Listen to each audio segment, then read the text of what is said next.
Hey, sports porchers, it's your hockey Jesus, and I'm back with game three analysis of the Eastern Conference Finals. Well, I'm your hockey Jesus, and I'm back, and thanks for hitting that button.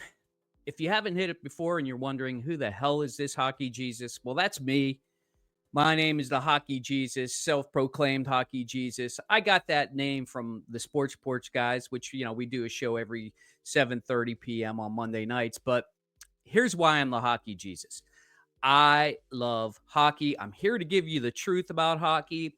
I love the Pittsburgh Penguins fans, so most of my analysis has a Pittsburgh bent to it, but I promise you that it's not a homer bent.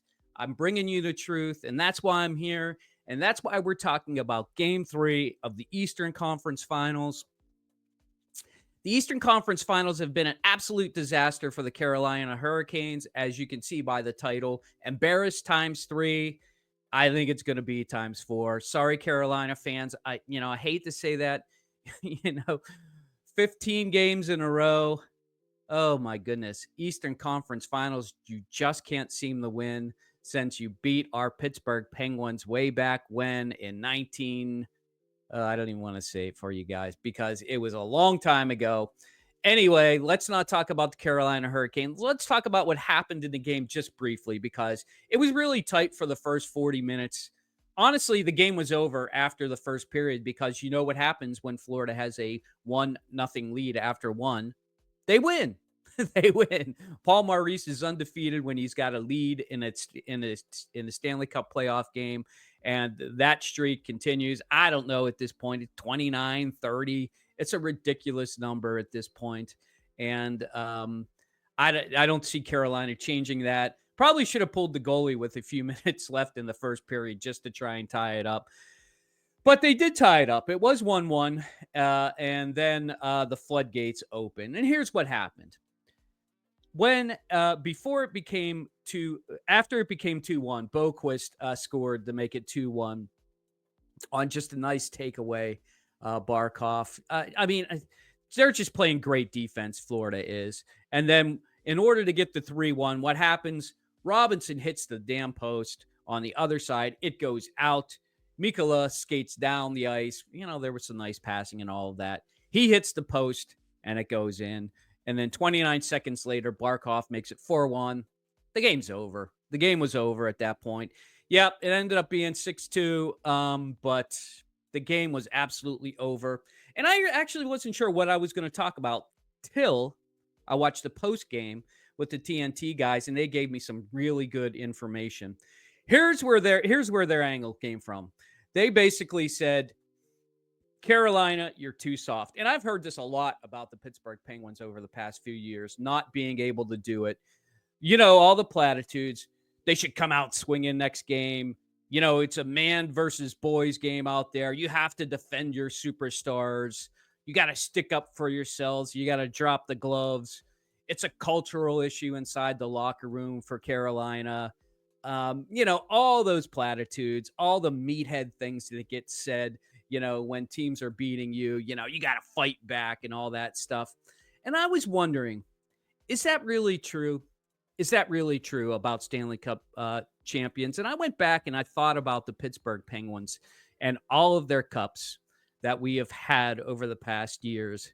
And there's only been 5 of them, but in the 5 that they won, it actually is true. The first couple cups, it was about Samuelson. Samuelson was a wrecking ball out there. He would run people over.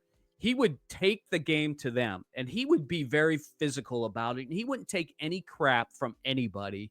And anybody who got in his face, they got a glove, they got a fist, they got some grit thrown in their face. It was absolutely true with those 91, 92 teams. They also had Caulfield. Jay Caulfield was basically protector for Lemieux. And I think that helped them win the cup. It didn't win the cup for them, but it helped them win the cup.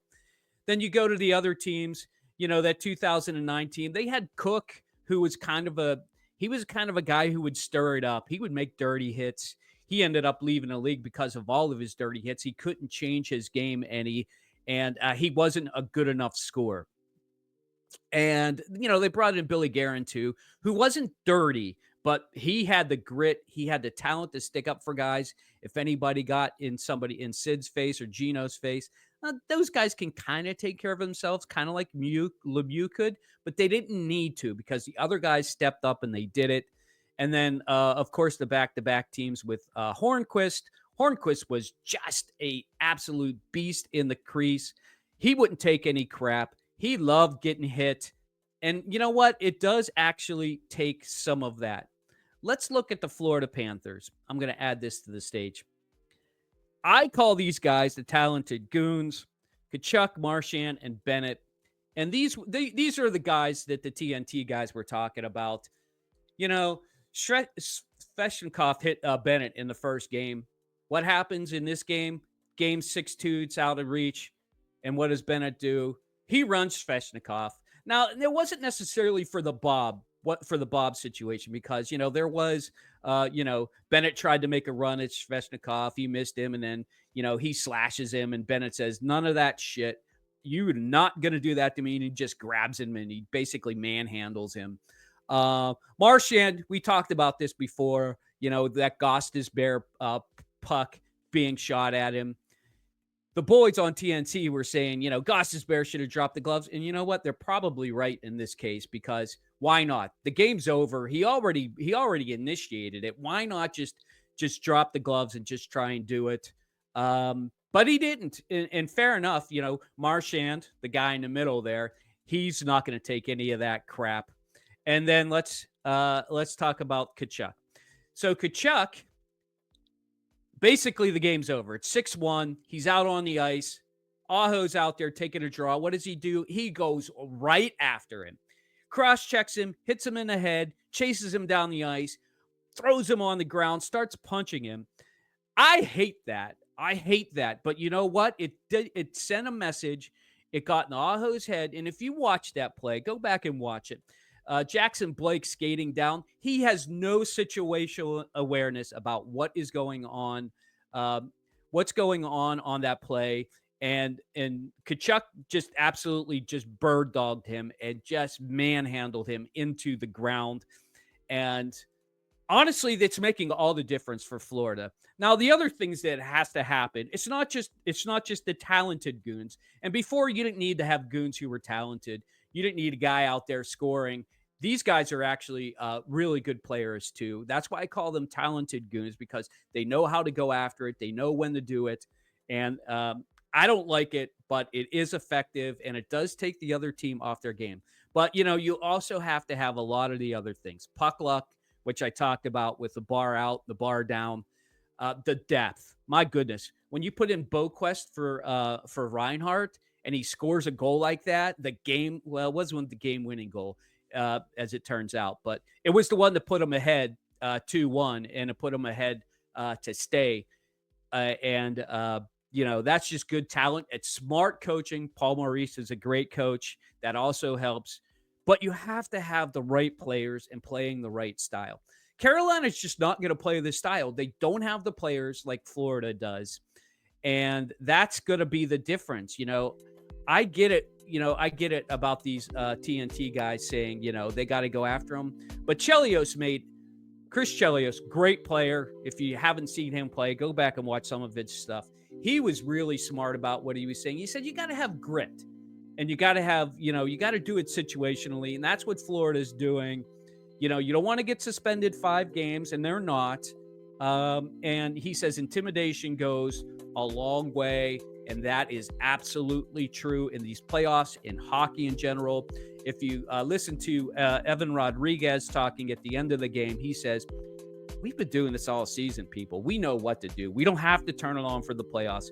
We know what to do. And honestly, the anticipation by the defense on when to pinch and when not to pinch, which is what the Penguins don't have. And also, lastly, Carolina, Dmitry Orlov. My goodness, where did you go? You're terrible. You look like you did when you played for Washington before they won the cup, and then you got too big for your britches. You're just awful. You should go out there and punch somebody. Actually, if you get suspended, it might be better for Carolina. But this series is over. It's just a matter of winning that fourth game. I have no doubt that Florida will eventually do that. I don't know. Will be the next game. Will be 2 or 3 games from now. I think it'll happen. Last, before I leave you, what is going on with them shooting those rats at Marchand at the end of the game? If you Florida fans can help me out with that, I don't understand. Is that funny? Is it comical? I don't get it. I mean, Marchand's a bit of a character, but that I just, I shake my head at because I don't understand it. But good for Florida. Be on the precipice of raising the trophies. I'll talk about trophy raisings when the time comes. I've got some video for you guys. I think you'll find funny and kind of comical when it comes to the trophy. That'll come up later. Just a little tease. So I want you to come back. So hit that subscribe button and a little tease for you for the next time. Thanks for stopping by. Enjoy the hockey this afternoon. I've got some buds coming over. We're going to be watching some hockey, grilling some burgers. Do it. It's Memorial Day weekend. We got tomorrow off. Enjoy every bit of it. I'll see you in the next one.